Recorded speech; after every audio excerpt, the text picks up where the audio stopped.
3, en la página 347, dice los signos de la discontinuidad. Y hoy, en efecto, el tema en el cual nos vamos a concentrar es precisamente el tema de la discontinuidad.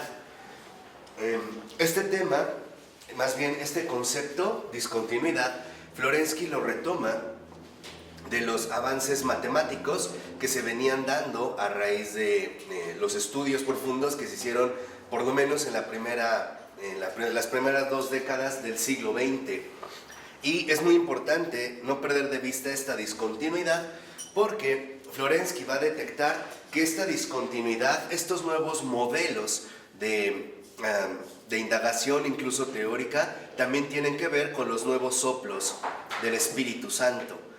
Y esto es, digamos, como avanzando un poquito, lo que Florensky va a mostrar es que la obra de Dios no posee una mera linealidad a nuestras posibilidades de comprensión, sino que también la obra divina tiene, por así decirlo, rupturas y hace emerger nuevos modelos que al menos hasta un momento no se habían contemplado. Y esto depende del desarrollo precisamente de la historia, en este caso de la historia de la salvación. Por eso, si empezamos a leer, dice Florensky es consciente de que los primeros decenios del siglo XX han traído consigo una ruptura en todos los campos. El espíritu de la modernidad racionalista, de la ciencia mecanicista, cuyo símbolo es la concepción de la continuidad, en definitiva, la obra comenzada en el Renacimiento europeo se encuentra en un proceso de crisis y de transformación. Entonces, en un primer momento, Florensky nos habla de ruptura. Y esta ruptura es precisamente la discontinuidad. O sea, al menos en los primeros decenios del siglo XX, y en efecto, al menos en un entorno cultural, podemos ver que hubo transformaciones serias, transformaciones bastante relevantes que involucraban, por un lado, crisis y por otro lado, transformación. Por ejemplo, por mencionar nada más un caso, en el caso de las artes, en la aparición del arte abstracto o del arte expresionista también involucraba una ruptura. Al menos era una ruptura con respecto a los modelos anteriores. El arte, en este sentido, ya no va a ser asumido de la misma manera como se venía haciendo. Lo mismo va a ocurrir, por ejemplo, en la música. Cuando aparece Schoenberg en Austria y empieza a elaborar el modelo dodecafónico, realiza también una ruptura en la historia musical, cuya crisis involucra también una transformación. Y en general también en el ámbito de la investigación, en el ámbito humano, como que en las primeras décadas del siglo XX vienen estas rupturas que anuncian tiempos nuevos. Y ese es como el primer aspecto de esta ruptura. Lo que esta ruptura tal parece anunciar son tiempos nuevos. Ahorita vamos a ir viendo precisamente en qué sentido se van dando estos tiempos nuevos. Y en el caso de Florensky, como lo dice el libro Dos renglones abajo, bueno, ahí mismo a continuación, que nuestro autor, o sea Florensky, concibe su obra y su tarea vital como un esfuerzo de abrir camino a la nueva concepción de la vida. Entonces, también aquí, Florensky es consciente de que en su labor estos tiempos nuevos involucran a su vez una nueva concepción de la vida.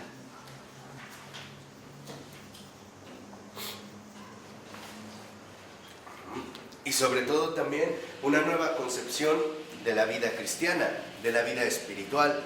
¿Por qué? Porque el cristianismo no se ha establecido en base a modelos o estructuras fijadas de una vez y para siempre, sino que ha tendido también a irse desarrollando, a ir creciendo. Por eso dice al inicio de la 348, de los trabajos su maestro Bugayev, el joven Pavel, comprendió que un nuevo espíritu anima la ciencia contemporánea, la discontinuidad, símbolo de una actitud diferente ante la razón. Y creo que este es como un núcleo central, al menos en lo que Florensky va proponiendo. Cuando ya Florensky habla de una nueva concepción de la vida, también está hablando de una nueva actitud ante la razón.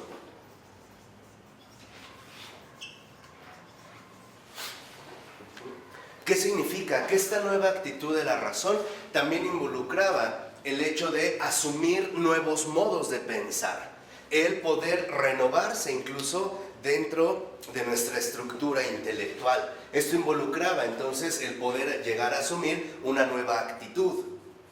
Lo habíamos visto, por ejemplo, cuando hablamos de Gödel, o de este teorema de Gödel, él como un gran matemático, lo que precisamente había mostrado era que las matemáticas, en su teorema, él demuestra matemáticamente hablando que las propias matemáticas no tienen un fundamento matemático, sino que las matemáticas reposan en un fundamento extramatemático. O sea, en este caso, vamos a decirlo así, supralógico. Y lo demuestra matemáticamente. O sea, lo que hace Gödel es mostrar que las matemáticas no son autosuficientes. Que incluso lo que se había considerado como la cima del conocimiento humano por su certeza absoluta, tal y como aparecían en las matemáticas, Kurt Gödel muestra que no, que incluso las matemáticas no se fundamentan a sí mismas, que las matemáticas no tienen un fundamento matemático, sino que en realidad tienen un fundamento supralógico. Esto lo habíamos visto nosotros también en su momento, es justamente lo que abre paso a ir reconociendo cada vez más una profunda vinculación, por ejemplo, entre la ciencia y el misticismo. Al menos entendiendo el misticismo como un ámbito que se había separado tajantemente con la ilustración de la ciencia. Entonces lo que empiezan a mostrar, por ejemplo, Kurt Gödel y algunos otros, es que en realidad lo místico, o vamos a ponerlo así, lo religioso, no está necesariamente desvinculado de lo científico, sino que aún la ciencia puede encontrar en sus más profundas entrañas índices de algo que no está a su alcance poder determinar. Por ello, ahora si lo vemos, y es como ya el anuncio que hace Florensky de esta nueva actitud ante la razón, que viene a anunciar nuevos tiempos. En realidad, Florensky está hablando de los nuevos signos de los tiempos, o por decirlo de otra manera, Florensky ahora se va a concentrar en lo que serían las nuevas aportaciones del Espíritu Santo, las nuevas obras de Dios, la manera en la cual Dios está obrando o en la cual se está manifestando en la época contemporánea. Lo vemos en la 348, en la cita que dice Florensky: a medida que se acerca el fin de la historia, unos rayos nuevos, hasta ahora invisibles, los rayos rosados del día que se alza, y aquel que es sin ocaso, vienen a tocar las cúpulas de la Santa Iglesia. Ya Simeón, el nuevo teólogo, describe las cosas de una manera diferente, emplea otros tintes diversos de los antiguos ascetas.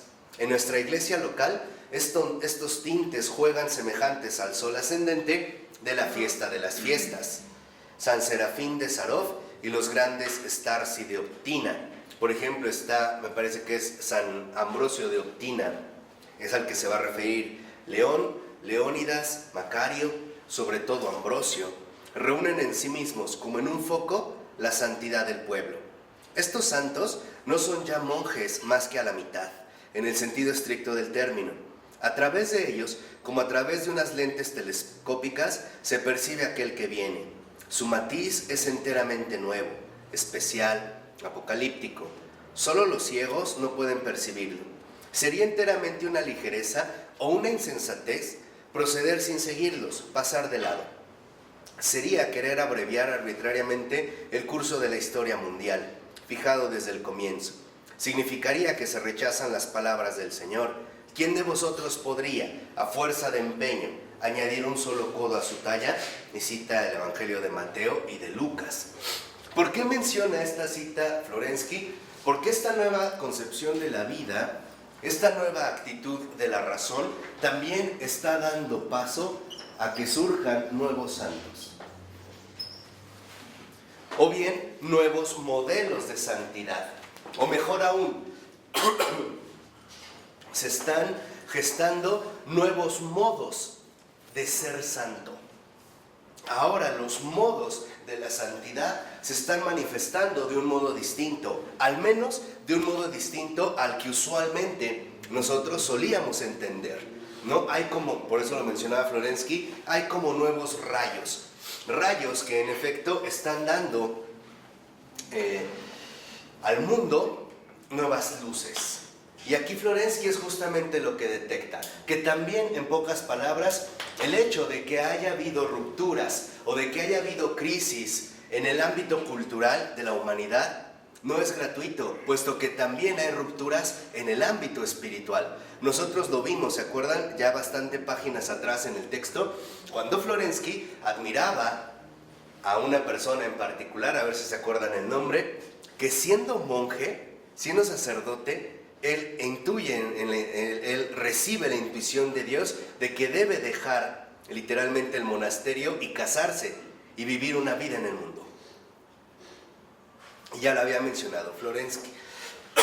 ¿Qué quiere decir? Que están apareciendo estos nuevos modos, o bien están aflorando nuevas obras de Dios. El Espíritu Santo está haciendo algo nuevo. Por eso dice a continuación en la 3:49, dice, no solo en el campo religioso, también en el científico despierta algo nuevo, la discontinuidad. ¿No será esta, se pregunta Florensky, el presagio en la conciencia contemporánea de un nuevo tipo de experiencia que, trascendiendo la matriz lógica enraizada en el logos de la ciencia y del saber habituales hasta ahora, anuncia en el cambio de paradigma también una matriz nueva neumatológica?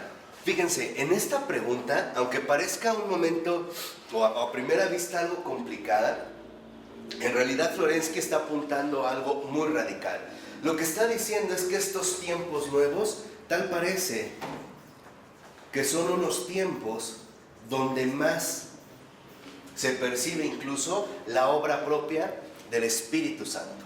Por eso dice, ¿no será que ahora estaremos nosotros pasando del logos, del verbo, y nosotros ya lo podríamos identificar incluso desde Grecia, ¿no?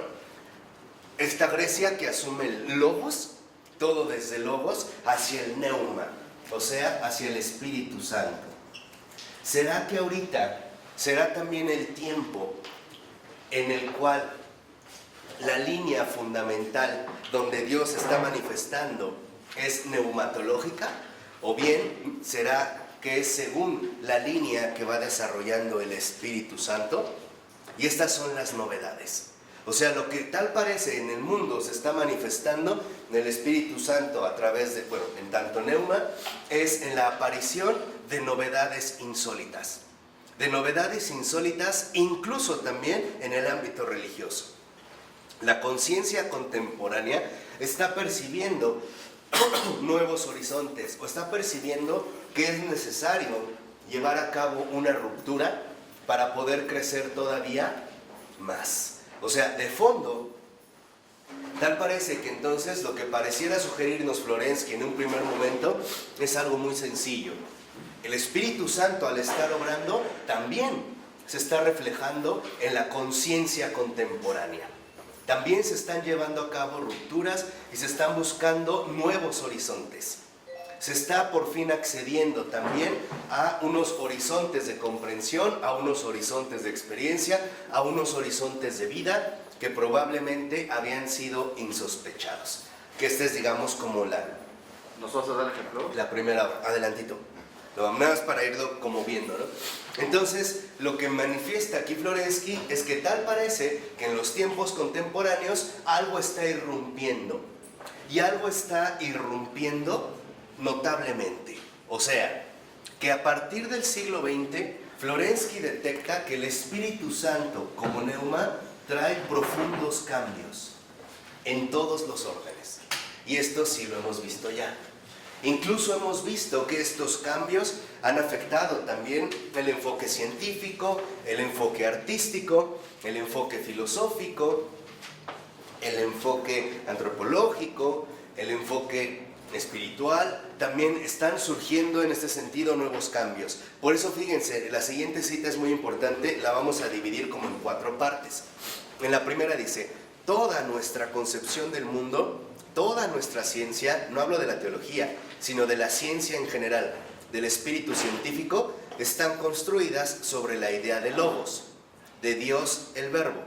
Y no solamente la ciencia, sino también toda la vida, toda la estructura de nuestra alma. Concebimos todo en la categoría de la ley, según la armonía. Esta idea de la lógica, del logismo, de la verbalidad, frecuentemente alterada hasta hacerse casi irreconocible, representa el nervio de todo lo que hay de viviente y de auténtico en nuestra existencia intelectual, moral, estética. Ahí viene una parte, o sea, lo que nos dice es, tal parece que nosotros, en efecto, hasta este momento hemos asumido toda nuestra historia, todo nuestro acontecer según el logos, o sea, según el orden del pensamiento. Y cuando él habla de la verbalidad, ¿no?, vinculándolo con el verbo divino, en el ámbito del discurso. O sea que tal parece que todo seguía o estaba fundamentado en las líneas de logos, de lo que resultara lógicamente posible, o bien de lo que resultara discursivamente transmisible. O sea, que tal parece que Florensky detecta que al menos hasta el siglo XX la humanidad se movió en base a una convicción, lo que se puede pensar y lo que se puede decir. De tal manera que entonces, por ejemplo, en el caso de la ciencia, esto parece quedar muy claro. La ciencia elabora teorías que están fundadas en la lógica, en un logos racional y a través de un discurso que pueda ser transmitido a los demás. ¿Esto queda claro? En la elaboración de teorías lógicas, según el logos. Pero, dice a continuación la ley de Florensky, la ley del mundo, única, universal, que abraza todas las cosas, el nombre hipostático del Padre, la providencia divina, sin cuya voluntad ni un cabello cae de nuestra cabeza, que hace crecer los lirios de los campos y que nutre a los pájaros del cielo. Dios, que se agota por la creación del mundo y por la economía de la salvación, tal es la premisa religiosa de nuestra ciencia. Y fuera de esta premisa, formulada más o menos abstractamente, no hay ciencia. O sea, el hecho de que en la ciencia en general nos basamos literalmente en dos aspectos fundamentales. La creación, o sea, lo creado que nos remite al Padre, y lo lógico que nos remite al Hijo. ¿Sí queda claro esto? No. ¿En la estructura trinitaria? ¿No? Ok, a ver. Para Florensky, nuestra conciencia humanamente histórica está basada ante todo en dos aspectos. Primero, el Padre, que nosotros lo remitimos al ámbito de la creación. O sea, estamos hablando de nuestra conciencia humana. O sea, humanamente nosotros nos hemos basado ante todo en dos pilares. O bien, vamos a decirlo así, nuestro modo de pensar, al menos hasta esta crisis del siglo XX, tenía o tiene dos pilares fundamentales. El Padre, que nos remite al ámbito de lo creado y por lo tanto también al poder, a la fuerza, ¿no? Lo que incluso los hombres consideraban como un Dios omnipotente, aunque no le llamaran Padre, a un poder superior, a un principio creador, nos remitía al Padre. Pero también está en nuestra conciencia la noción del Hijo. ¿Por qué? Porque en el Hijo nosotros encontramos a su vez la racionalidad profunda de esta creación. De tal manera que entonces, dice Florensky, aquí tenemos nosotros en nuestra conciencia humana dos pilares fundamentales. La noción del Padre, que nos remite a lo creado y al poder creador, y la noción del Hijo, que nos remite también a logos o bien a su racionalidad esencial. De tal manera que entonces nuestra conciencia, nuestro modo de pensar, están basados ante todo en la creación y en el logos. O lo que es lo mismo, según el catecismo, en el Padre y en el... según el catecismo, así bien pensamos. No, según nuestra conciencia. Según nuestra conciencia. Sí, o sea, ¿por qué? Porque nosotros apelamos, en el caso de la ciencia, a que hay un mundo que ha sido creado. Vamos a ponerlo así.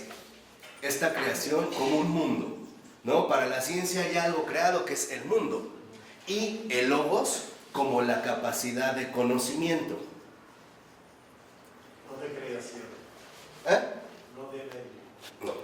O sea, usamos el conocimiento como un conocimiento del mundo, como una investigación del mundo.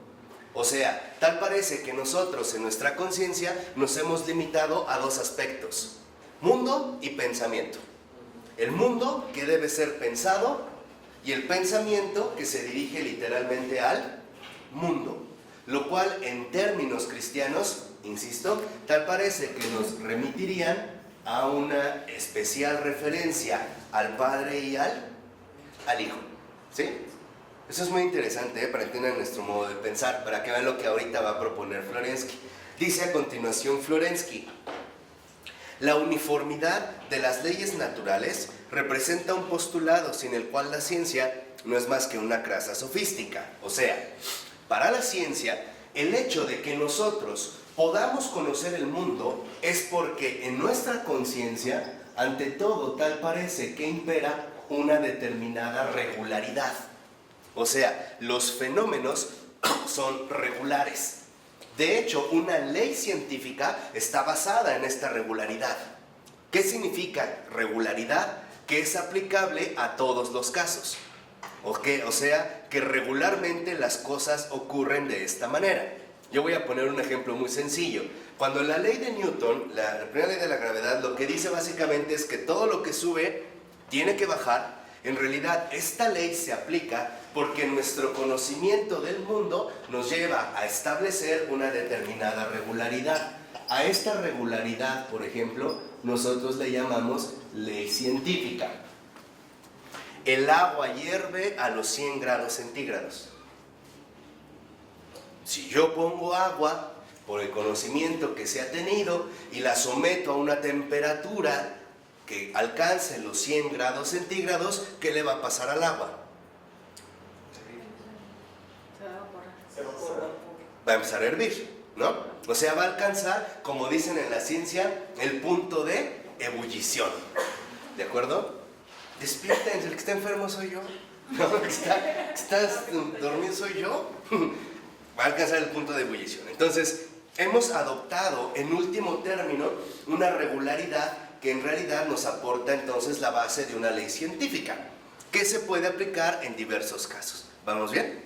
Ese es nuestro modo de pensar. O sea, nuestro modo de pensar, basado en el mundo y en el conocimiento, es que las cosas ya tienen, por así decirlo, un estatus fijo. Que las cosas, por lo regular, se conservan mediante una determinada regularidad. A este tipo de regularidad le hemos dado el nombre, por ejemplo, de ley científica. Y entonces, lo que nosotros conocemos a través de logos no es más que la regularidad o fijación de la creación o el mundo que fue creado por el Padre. O sea, de alguna manera nuestra conciencia es estática. Vemos el efecto. Vemos el efecto. Relacionamos el ego con efecto. Ok, veremos el efecto, pero aún como efecto lo veremos también como una situación regular. O sea, como una situación lógica, ¿no? O sea, nos hemos acostumbrado a pensar de manera fija. ¿Y esto qué trae consigo? Si pusieron atención en lo que yo dije desde el principio, lo que trae entonces es un shock bastante fuerte con respecto a los cambios que trae ¿quién? El Espíritu Santo. ¿Por qué? Porque en realidad lo que hace el Espíritu Santo en esta misma cuestión es hacer que emerjan novedades absolutas. Cosas que ni se habían pensado, que ni se habían conocido y que nosotros suponíamos que no existían. ¿Por qué? Porque no entrarían en la base de esta supuesta ¿qué? Regularidad. O sea, mientras nuestra conciencia es estática, los cambios del Espíritu Santo nos introducen en una determinada dinámica. Por ello, a veces muchos de nosotros nos podemos ver fuertemente reticentes a aceptar, por así decirlo, los soplos del Espíritu. O, podríamos decirlo así, el Espíritu Santo parece amenazar nuestra cómoda ¿qué? Regularidad, ¿no? Vamos bien, por eso dice a continuación, ¿dónde me quedé? Dice, pero Pero este postulado no puede convertirse en una realidad psicológica más que por la fe en ese verbo que anuncia el águila, se refiere a San Juan, ¿no? El visionario de los misterios. En los primeros versículos de su Evangelio Pascual, al principio era el verbo. El dominio de la ciencia es la regularidad, el orden y la organización del mundo, el cosmos de lo creado.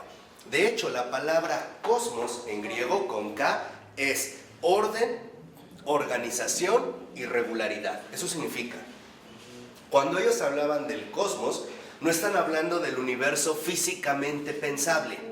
Están hablando del orden, de la regularidad y de la organización que esto tiene, a lo que le llaman armonía. Y esa es la forma en la cual nosotros hemos asumido precisamente el mundo. O sea, el mundo, en pocas palabras, como algo ya dado que tiene leyes fijas y que lo único que nos toca a nosotros es conocer.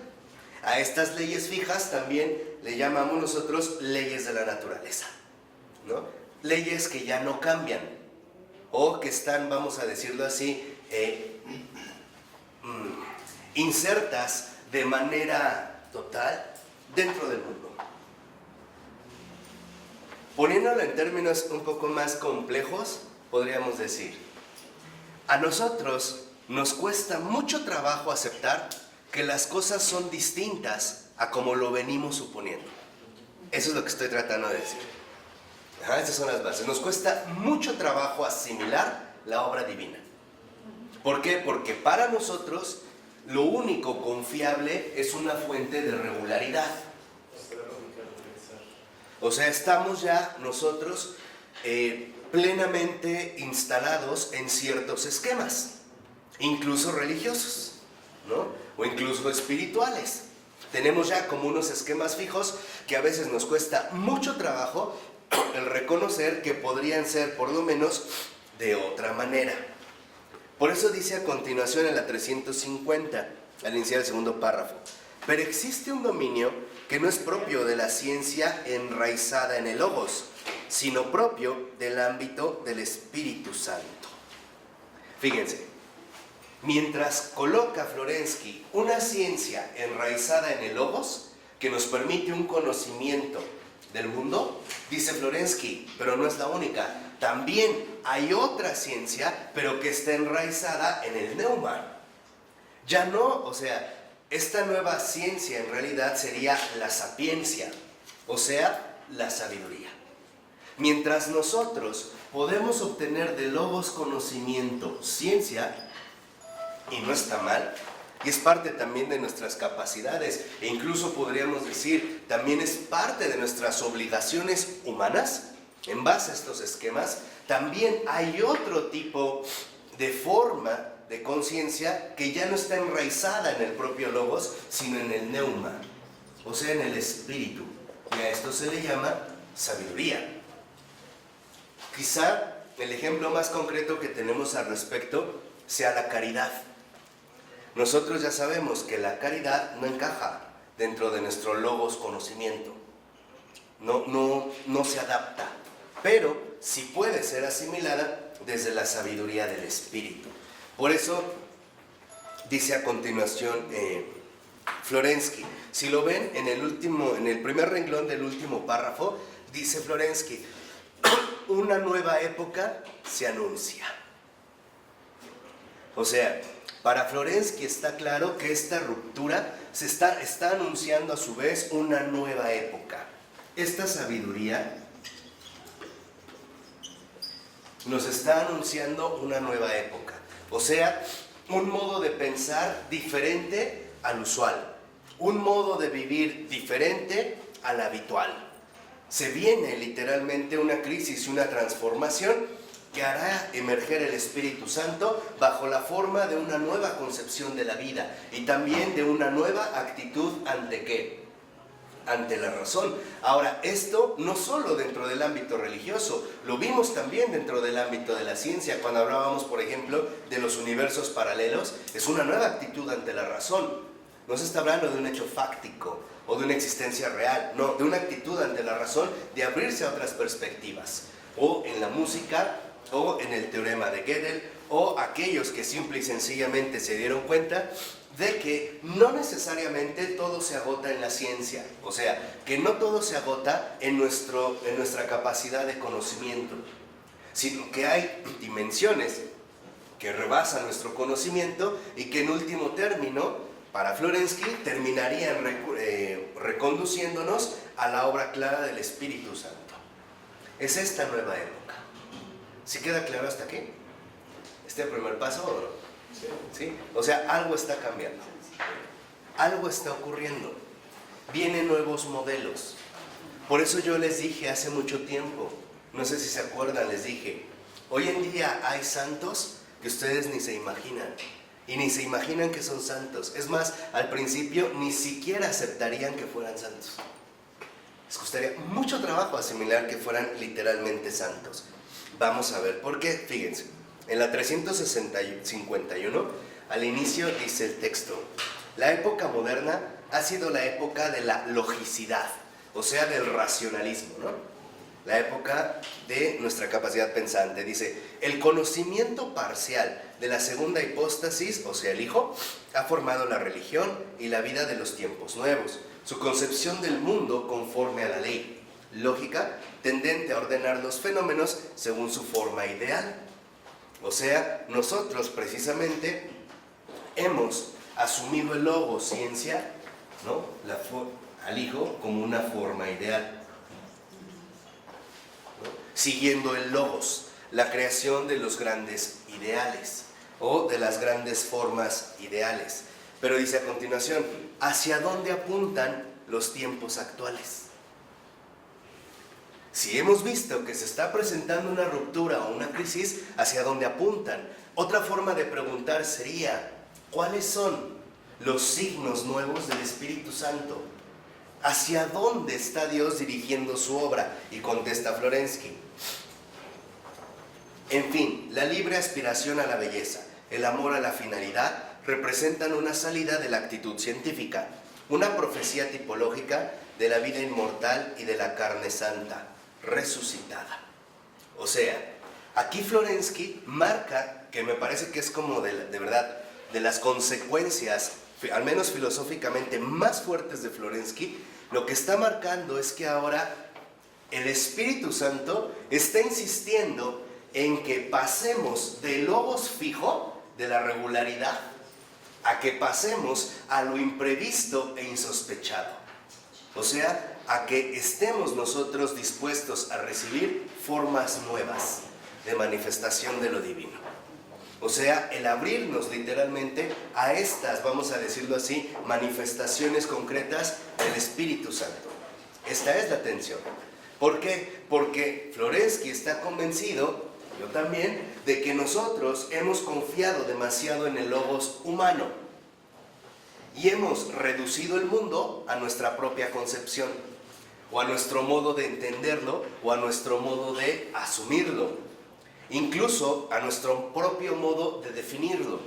Pero hoy hay como muchas rupturas, muchas crisis que nos llegan, por lo menos de repente, a hacer pensar o llegar a pensar que en realidad las cosas no son solo así, o que las cosas tal vez no sean precisamente de esa única manera.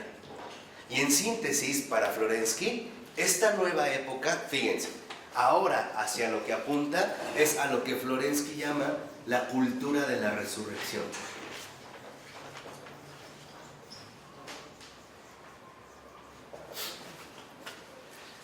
En un primer momento, y lo vimos la clase pasada, puede resultar como llamativo el hecho de que en efecto ya Florensky detectó muy bien cuál es el rumbo que el Espíritu Santo está tomando y hacia dónde quiere también que nosotros nos dirijamos. Cuando hablamos de la cultura de la resurrección, es hablar de algo extraordinario, de aquello que no se ve, de aquello que aún no llega, y por lo tanto, de un verdadero fortalecimiento ¿de qué? Del alma. ¿De qué? Del alma. Y en particular,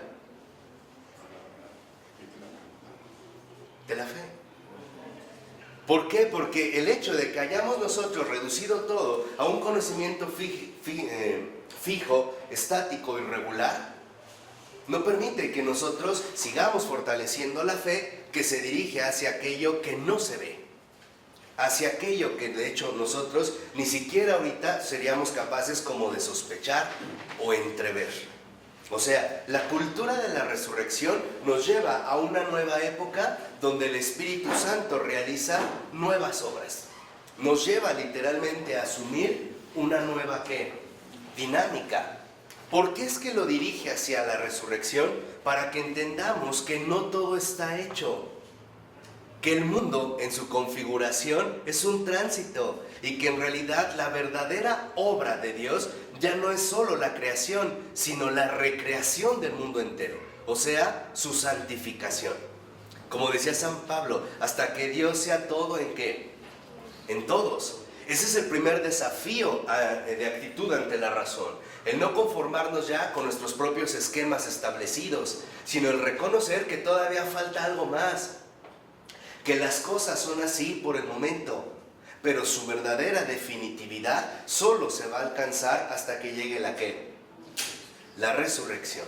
Y esto es algo que ningún hombre conoce, algo que nadie sabe, algo que en realidad solo Dios puede reconocer y saber a ciencia cierta. Nosotros podremos dar tanteos, pero en realidad no sabemos cómo va a ser esto. Bueno, ¿y por qué este Espíritu Santo se está revelando de esta manera en el tiempo presente? Yo creo que, ¿por qué en este tiempo? ¿Porque antes como estaba dormido o qué? No. Yo creo que porque ahorita se está entrando a una nueva fase. O sea, ahora literalmente, ¿no? Pareciera como que intuye Florensky que mientras más se acercan los últimos tiempos, mientras más se acerca la hora final, es más palpable entonces, ¿no? La manifestación del que aparecerá al último, el Espíritu Santo. Yo les había dicho hace un momento, es que esta cultura de la resurrección nos lleva literalmente a darnos cuenta de que en efecto nosotros quedamos como siempre referidos al pasado. Siempre nuestras referencias incluso son al pasado, lo que se dio, como un hecho ya dado, que bueno, se fue como manteniendo.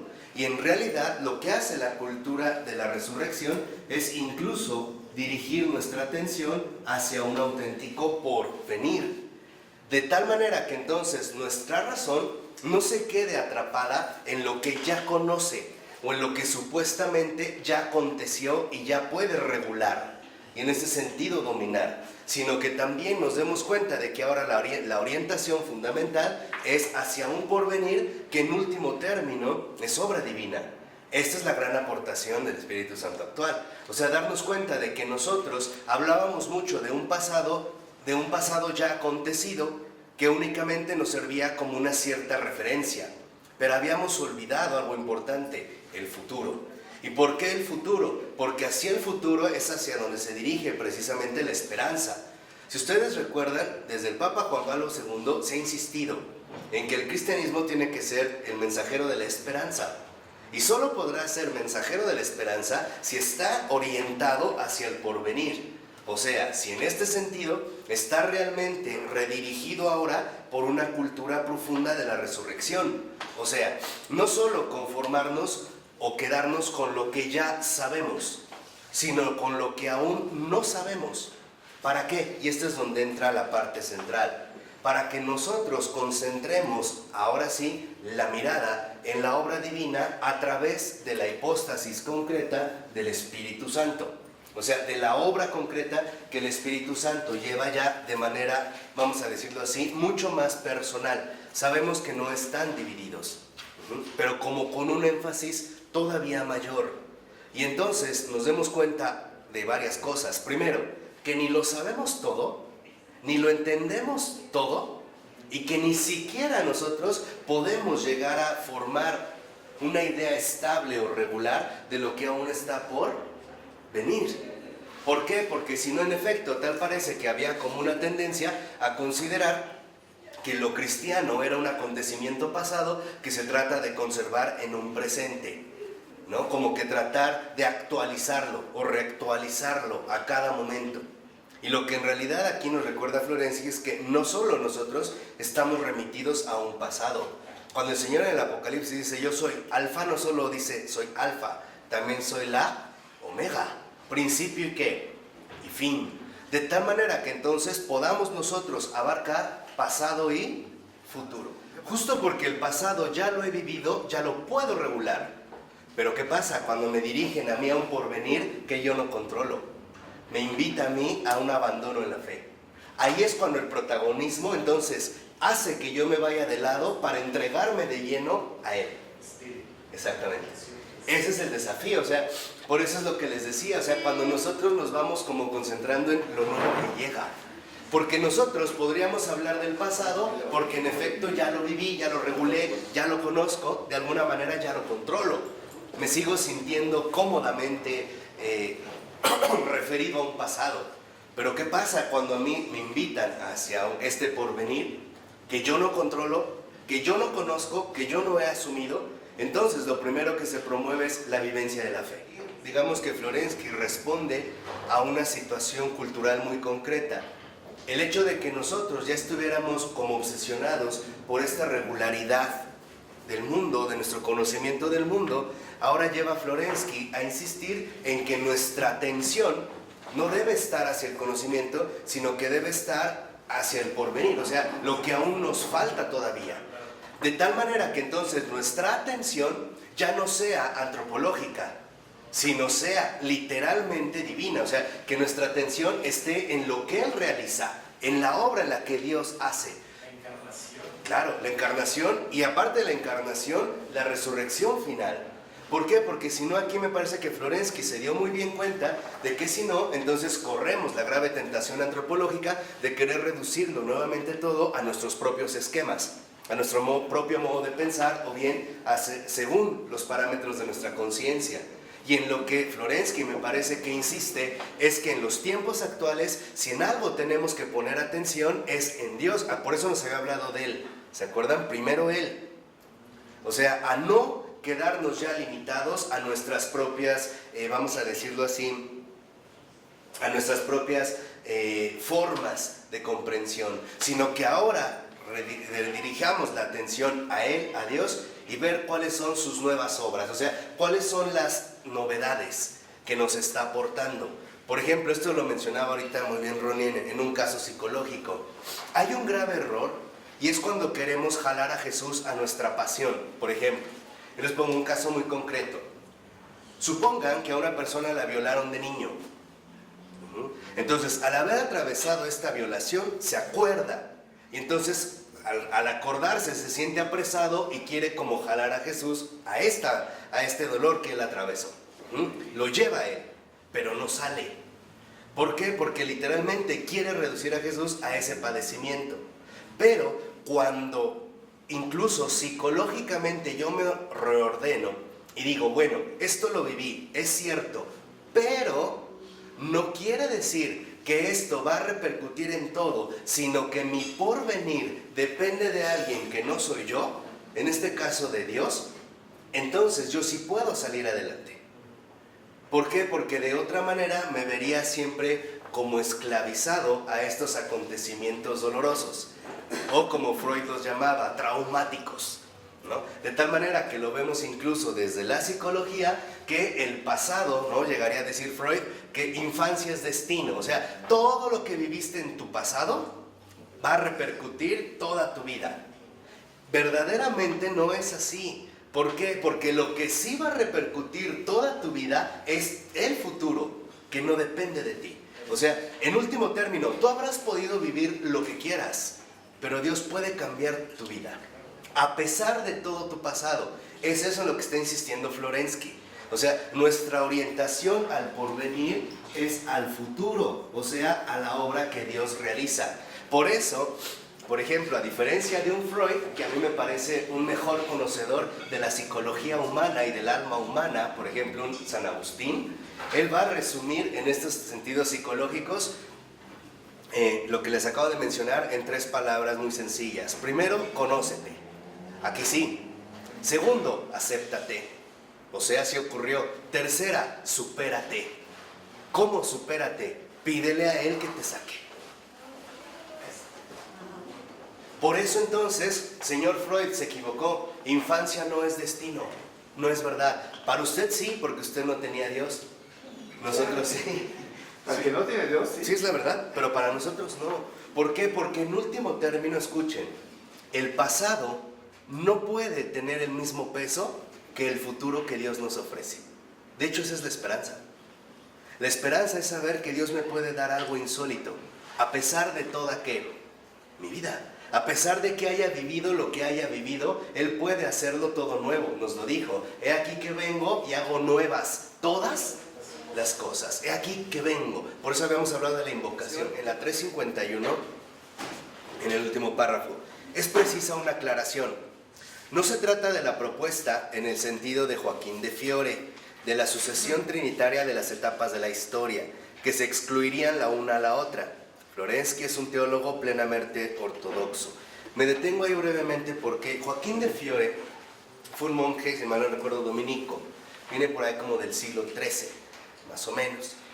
Lo que propuso Joaquín de Fiore, y después dio paso también a las herejías, él decía que históricamente se habían vivido dos etapas históricas. La primera, la del Padre, que la remitía al Antiguo Testamento, ¿no? La época del Padre, dice, pero una vez que se revela el Hijo, el Padre se va, se oculta, y ahora es el tiempo único del Hijo, o sea, lo que vivió en la tierra. Cuando el Hijo muere, ¿a quién envía? Al Espíritu Santo, y el Hijo se va de vacaciones. Y entonces va a decir Joaquín de Fiore, ahora el último tiempo que llega son los tiempos nuevos del Espíritu Santo. Y él decía, ¿dónde están los signos claros de estas nuevas obras? En las órdenes mendicantes, que nunca se habían vivido. Por eso a un principio se veían tan sospechosas. Yo les decía, hoy sí, San Francisco de Asís es de los consentidazos de la iglesia, pero en un principio fue de los rechazados de la iglesia, no encaja. Lo mismo un Santo Domingo de Guzmán, que son contemporáneos. La forma religiosa que ellos proponen resultaba insólita. Entonces decía Joaquín de Fiore, claro, lo que pasa es que los franciscanos y los dominicos nos están recordando en la obra del Espíritu Santo lo que es vivir los tiempos evangélicos. O sea, el espíritu evangélico en su pureza, ahí está. Lo cual significa que llegaron los últimos tiempos. Y no es así. Entonces Florensky no está diciendo que ahora el Espíritu Santo está y los otros no. No. Lo que está diciendo en pocas palabras es que cada vez más se puede notar cómo se acentúa la realidad hipostática del Espíritu Santo como persona. De hecho, ya nos lo había dicho, es el del que menos se habla. Incluso mencionaba a los padres de la iglesia, ¿se acuerdan? Lo habíamos visto en la ocasión anterior. Por eso, fíjense, en la 352, al iniciar el otro párrafo, dice el libro, ¿hasta qué punto está alejado del joaquinismo? Lo muestra su crítica a la nueva conciencia, que anuncia para el presente una edad del espíritu. La crítica no le hace ciego, sin embargo, a la parte de verdad que se esconde en la búsqueda histórica de una nueva conciencia religiosa. En la base del tolstoyismo, como de la nueva conciencia, hay una idea verdadera. ¿Por qué cita el tolstoyismo? Porque Tolstoy, él también fue expulsado de la iglesia ortodoxa porque quiso hacer algo así como una especie de secta. León Tolstoy. No se supone que era porque también decía que Dios habitaba dentro de nosotros.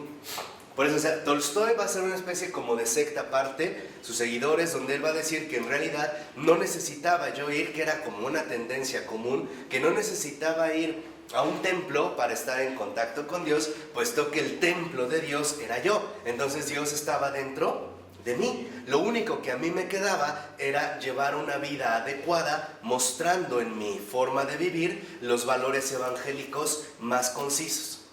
Que en realidad, y para no despegarme tanto, esto me parece que es el residuo del pietismo que viene con Calvino.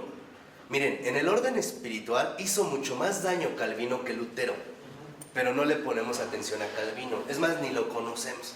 Hablamos de Lutero, pero el que realmente trastornó nuestra vida espiritual, como católicos, fue Calvino. Y es en el caso lo mismo que Tolstoy. O sea, lo que quiere llevar es una vida buena, o una vida humanamente aceptable, que nos lleve entonces a la adquisición de una nueva edad histórica, que era también lo que se buscaba. Entonces dice Florensky, claro, ahí hay algo de verdad, o sea, sí necesitamos o somos como conscientes de que es necesario llevar a cabo una renovación. Por eso, por ejemplo, Tolstoy hacia el final de su vida va a escribir una novela que se llama Resurrección. que en realidad no son más que los postulados de su propia visión religiosa del mundo, donde también Tolstoy hace su propia interpretación tolstoyana de los evangelios de Cristo. Y dice a continuación, esta idea verdadera, dice Florensky, es el hecho de que el espíritu sigue siendo en la conciencia orante el esperado. Entonces, ¿qué es en realidad lo que fomenta la cultura de la resurrección? Lo inesperado. Y también fomentar al esperado, o sea, al Espíritu Santo. ¿Cuándo será la manifestación plena del Espíritu Santo? El último día. Dijimos, cuando venga ya la divinización de todo, ahí entonces vendrá también la acción hipostática de la tercera persona, en este caso del Espíritu Santo. Sí, o sea que esperamos nosotros al Espíritu Santo en tanto nos manifiesta lo inesperado, aquello que nos va abriendo hacia esta nueva actitud ante la razón. Pero no se supone que el Espíritu Santo ya vino. No, eso es lo que les decía, no. O sea, no Ojo, es plenitud. ojo, sí vino. Sí, pero no en plenitud. No en plenitud. En plenitud la resurrección. Eso es lo que está hablando Florensky. La Rusia y la plenitud. Eso es lo que ella decía. Por ejemplo, decían, ¿no que el Espíritu Santo ya vino? Decíamos, no. No totalmente. ¿Cómo lo puedes comprobar? No, por lo inesperado. Todavía lo que aún está por venir. Todavía lo que aún falta. Incluso la resurrección de la carne para la vida eterna. Esta coronación plena. La resurrección gloriosa de la carne. O sea, la divinización de la carne. La asunción de la carne de Dios. La resurrección de la carne. Eso es lo que está esperando Él. O sea, esto le toca ¿a quién? A Él. En concreto, o sea, es, por así decirlo, son extraños, pero esa es su misión. Y esta misión concreta aún no está. ¿Qué quiere decir? Aún falta. No todo está hecho. Y eso también es en lo que insiste Florensky. Por eso dice, como 3 renglones abajo, es convicción de Florensky que del mismo modo que habían existido Cristóforos antes de Cristo, existen también neumatóforos antes del descenso completo del Espíritu. O sea, así también como por ejemplo San Justino Mártir había hablado de las semillas del verbo, ¿no? En algunos filósofos griegos decía, ahí estaba ya Cristo. O sea, Cristo como verdad. Ajá. No crean que como una reencarnación o algo, no. O sea, estaba el espíritu de la verdad anunciado ahí en algunos filósofos. Dice ahora Florensky, también hay neumatóforos, aún antes de la llegada plena del Espíritu Santo. Estos neumatóforos, va a decir Florensky, lo insistió, son casos realmente raros y muy excepcionales, pero sí los hay. Y ahorita es donde él va, ¿Qué es neumatóforo? portador del Espíritu, así como portador de Cristo. Por eso ahí va a insistir entonces Florensky, que en efecto no podemos olvidar de que aún falta la obra final del Espíritu Santo. De tal manera que entonces nosotros no estemos siempre remitidos únicamente al pasado, sino que también dirijamos el corazón precisamente hacia el futuro, hacia la esperanza. Renglón de la 352. Los aspectos de la vida cristiana que se relacionan por excelencia con el espíritu, a saber, la libertad cristiana, la filiación, la creatividad y la espiritualidad, se volvían falaces o eran deformados cuando una herejía cualquiera quería realizarlos prematura y abiertamente. O sea, cuando por ejemplo empezaban a salir estas nociones de los puros y los impuros. O sea, ya están los que estamos plenamente espiritualizados y los que aún no están totalmente espiritualizados. Había ya como una distinción tajante, como si ya en efecto se hubiera realizado esta obra, que aún no. Insiste Florensky en que hay que ser aquí también como muy prudentes, en no querer adelantar las cosas que Dios no ha realizado, y 2, que nosotros ni siquiera sabemos cómo se van a realizar, porque si no esto puede traer, vamos a decirlo así, tergiversaciones peligrosas. Hace rato que mencionaban el reino, nada más adelantando un poquito que viene aquí en el libro. Cuando muchos ya reconocen cómo sería el reino de Dios en la tierra, sin injusticia, con pan para todos, tranquilos, sin guerras, ese es el reino. O sea, ¿a qué te puede llevar algo así? Ahí tenemos a los teólogos de la liberación, ¿no? Buscando el reino de Dios en la tierra, y hay que implantar el reino de Dios en la tierra. ¿Ellos cómo lo conocen? ¿Cómo saben siquiera cuál es ese reino? O sea, eso es como jugarle al vivo. Es literalmente tratar de llevar a cabo algo que ni siquiera sabemos de qué se trata. O sea, es como querer tomar el papel de Dios, que era un poco también la tentación fuerte de Tolstoy. Vamos a formar una comunidad, ¿no?, de espirituales o de espíritu que nos haga como sobresalir por encima del mundo. La justicia social, ¿no? En realidad, quién sabe. O sea, porque hoy empezamos a definir el reino en términos, en efectos sociales. Como que si no hay guerras, si no hay tal, ya llegó el reino de Dios, habría paz. Entonces el Espíritu Santo, que se vaya al carajo, no tiene chamba. Hay personas que dicen, no, es que si todos nos portáramos bien, ya llegaría el reino de Dios. No, el reino de Dios no depende de los hombres.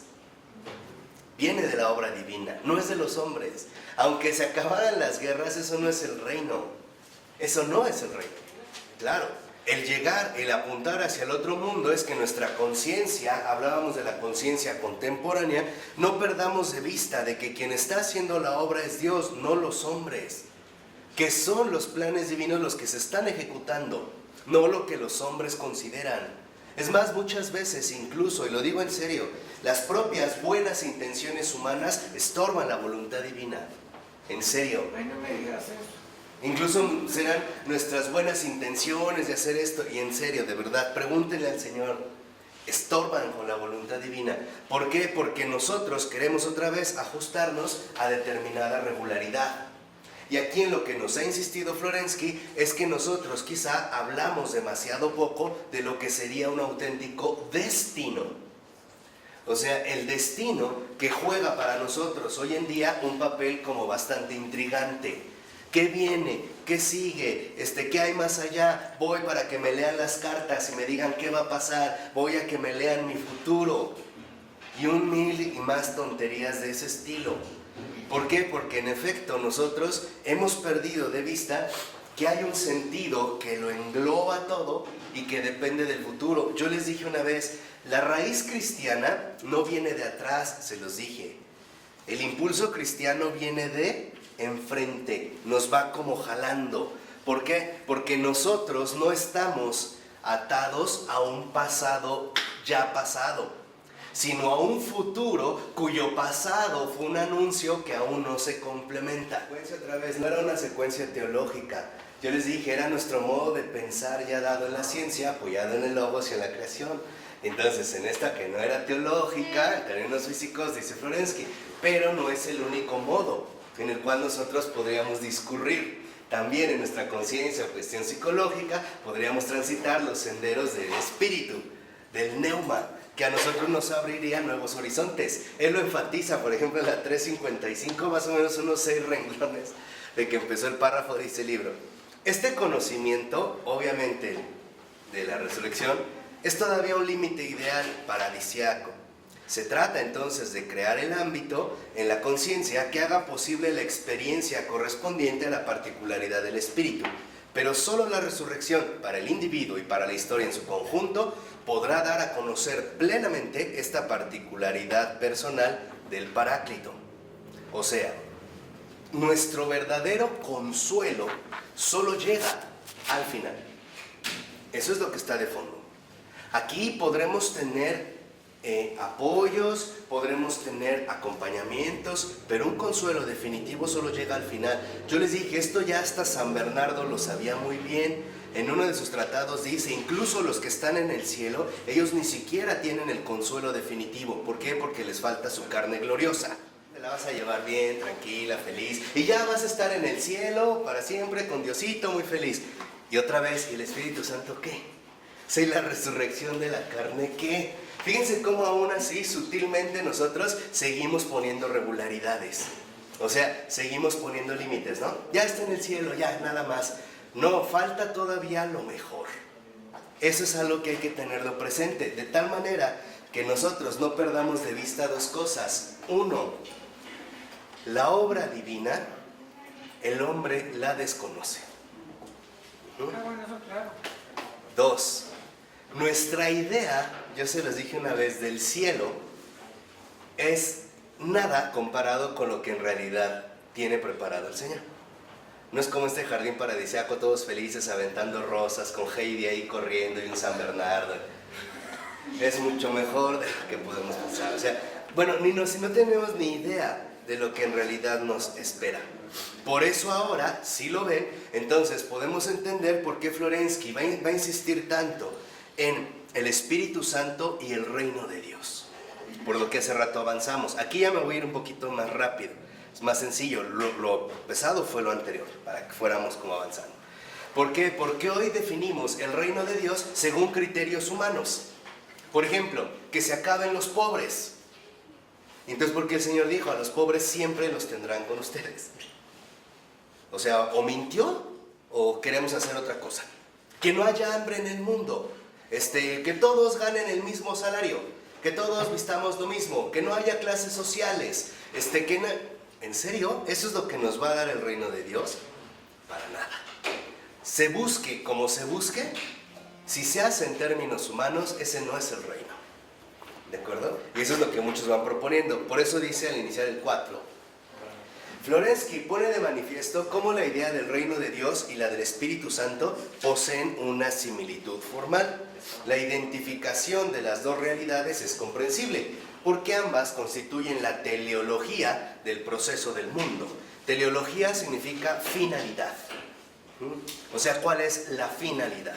Entonces, si nosotros en este sentido concreto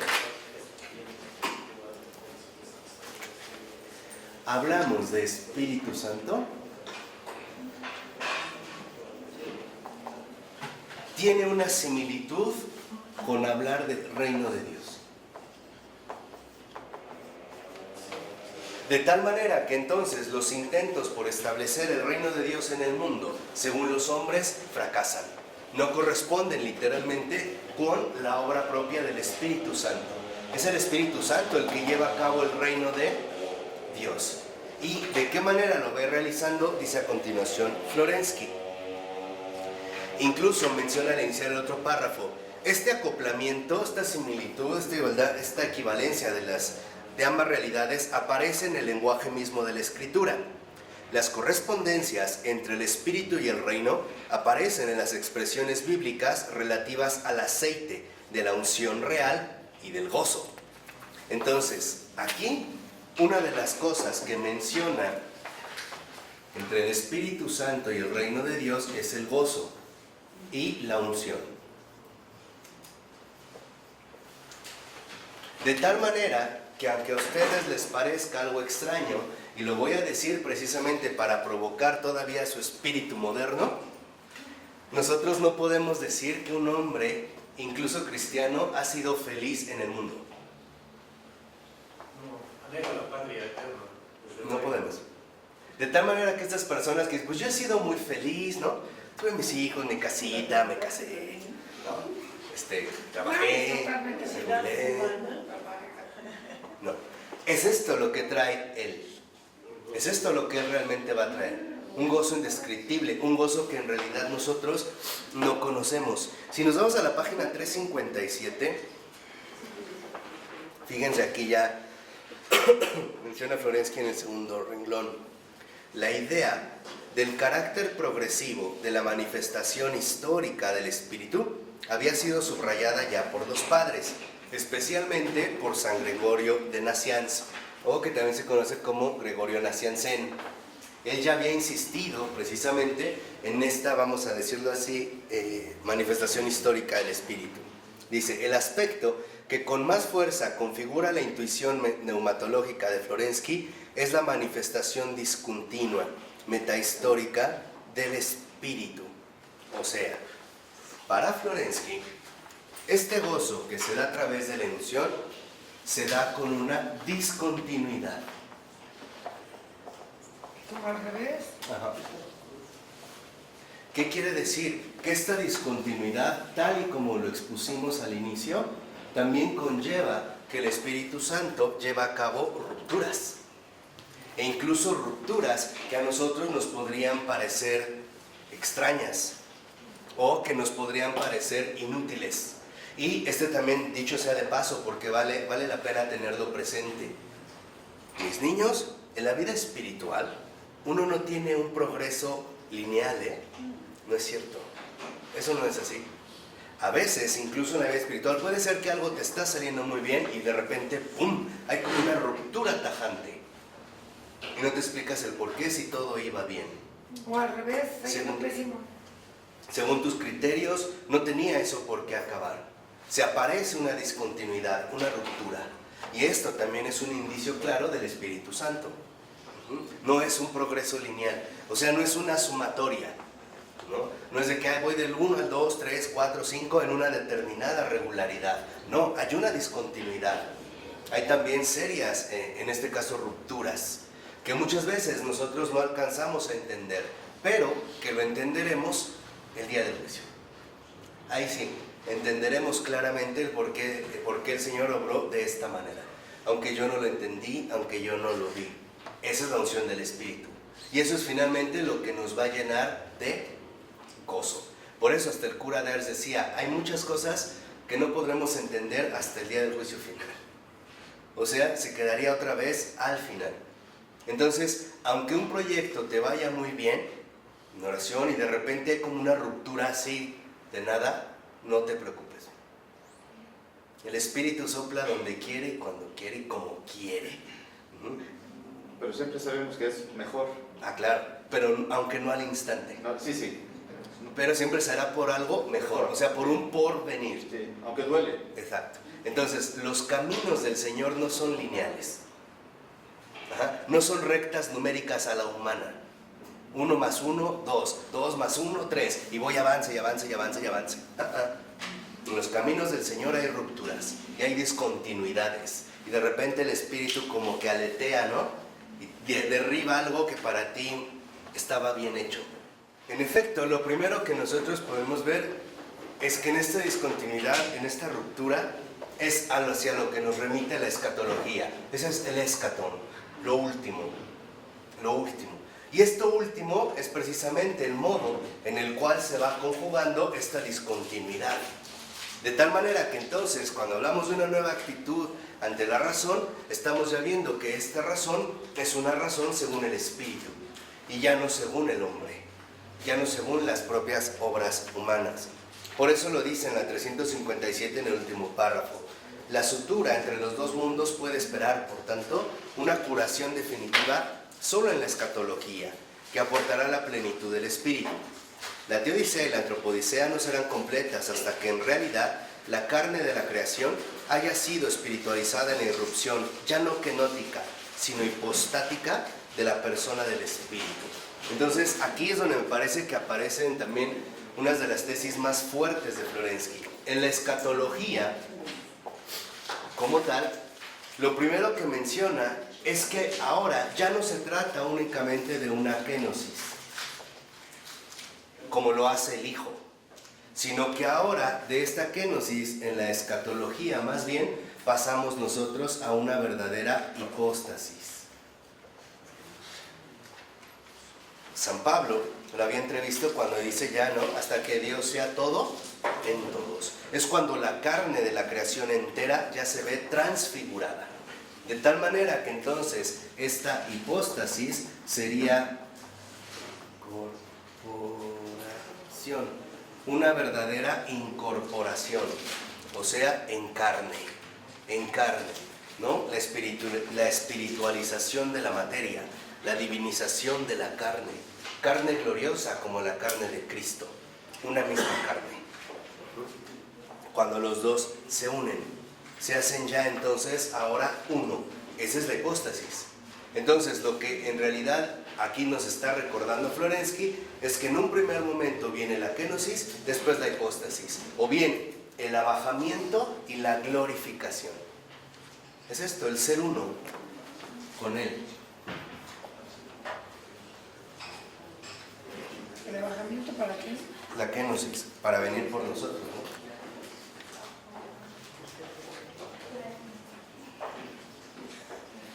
Esta sería literalmente la glorificación.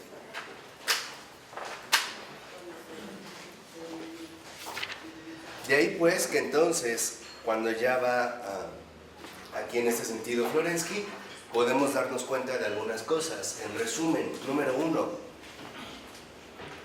que la obra fundamental, el reino de Dios, es la glorificación de la carne, la resurrección de la carne. Ese es el reino de Dios. Y este reino de Dios que nos convertirá en uno, ser uno con Él, en una verdadera incorporación o hipóstasis, es donde también se verá entonces ya reflejada, ahora sí, la realidad trinitaria, cuya escatología o culminación la llevará a cabo el Espíritu Santo. Y esto al final. ¿Por qué? Porque muchos, en efecto, habían hecho que ya entonces como que el Espíritu Santo estaba dado y podíamos nosotros establecer una distinción tajante, por ejemplo, entre los perfectos y los imperfectos, entre los puros y los impuros. Y aquí dice Florensky, no. Por mucho que un hombre sea espiritual, sigue siendo terrenal. Y al revés, por muy terrenal que sea un hombre, sigue teniendo algo espiritual. Así está demasiado terrenal, sigue teniendo algo espiritual. Estas, vamos a decirlo así, estas distinciones se anulan únicamente hasta el final, con el escatón, o sea, con la glorificación, o sea, con la resurrección. Por eso no hay que tener la esperanza en ningún hombre. Exactamente. Te va a fallar. Por más santo que sea, te va a fallar. Por eso es que ahora nosotros en efecto entendemos que hasta el ser uno con Él en esta glorificación, en esta discontinuidad, no podemos seguir o no podemos olvidar de manera tan sencilla que aunque anhelamos el cielo, seguimos pisando la tierra. Y que por más que un hombre, en efecto, sea muy bueno, muy espiritual, va a tener fallas. Y es lo normal. ¿Por qué? Porque no deja de ser hombre. No deja todavía de pertenecer a este ámbito terrenal. Esa resurrección es el fin de los tiempos. Ya. Exactamente. Ya. Hasta ahí. Por eso la gente que puso su esperanza en sacerdotes, en monjes, en monjas, los han fallado. ¿Sí? Y ya se sienten decepcionados, pero en realidad se sienten decepcionados de su propia confianza. ¿Por qué? Porque la pusieron en un lugar equivocado, ¿no? Y no en el Señor, o no en quien debería de haberse mantenido de manera más concreta. Así de claro es. Entonces aquí, si nos vamos a la D, en la 358, ahora vemos que en efecto lo que sí hace el Espíritu Santo es una síntesis espiritual. O sea, nos ayuda a alcanzar un nivel de comprensión mayor, un nivel de entendimiento mayor, pero no total, no exclusivo. Dice al iniciar, en la carta sexta de la columna y el fundamento de la verdad, que la titula La contradicción, nos encontramos con una de las aportaciones más ricas de Florensky a la filosofía religiosa, el carácter antinómico de la verdad dogmática y por tanto del conocimiento religioso. Entonces, a partir de aquí, Florensky se va a detener en la cuestión del conocimiento religioso, o de lo que nosotros llamaríamos el saber religioso. Y vamos a ver también de qué manera interviene el Espíritu Santo. ¿De acuerdo? Vamos a tomar un receso, ¿no? Bueno, en nombre del Padre, del Hijo y del Espíritu Santo. Amén.